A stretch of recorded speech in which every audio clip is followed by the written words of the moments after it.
Hindupuram MLA Nandamuri Balakrishna ఎన్నికల ప్రచారానికి సిద్ధమయ్యారు. ఇవాల్టి నుంచి ప్రచారం ప్రారంభించనున్నారు.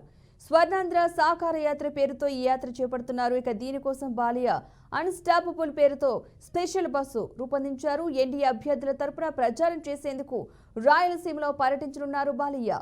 ఇక ఈ నెల 19న హిందూపురం అసెంబ్లీ స్థానానికి నామినేషన్ వేయనున్నారు. ఆ తర్వాత 25 నుంచి ఉత్తరాంధ్రలో పర్యటిస్తారు.